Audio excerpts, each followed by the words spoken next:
One of my favorite verses is Romans 8:28, which it says that God works all things for good for those who love him. It's a very freeing and liberating verse for those of us that are Christians, because we believe that when things can be really bad, God is working it for his good, his perfect and pleasing will. It's very liberating that God is working all things towards an ultimate good.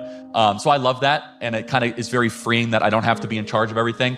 And there is a God and I am not him, and I surrender to his will. His permissive will would be Charlie's murder in less than an hour after he had spoken those words.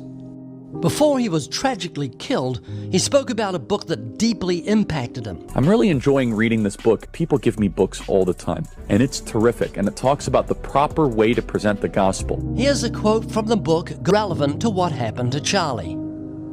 Perhaps some would argue that the Christian life is a wonderful plan because all things work together for good to those who love God.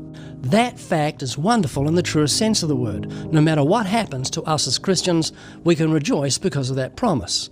On November the 9th, 2006, 3 Christian teenagers were beheaded by Indonesian militants.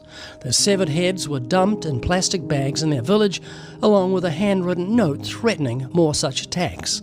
If these girls love God and were called according to his purpose, they too could claim this incredible promise. But the most important reason not to use the wonderful plan message is that it isn't biblical to do so.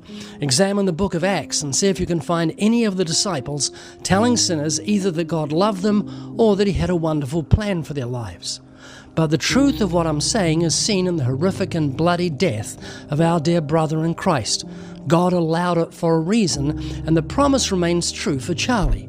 What the enemy meant for evil, God will work out for his good, and the good is already evident.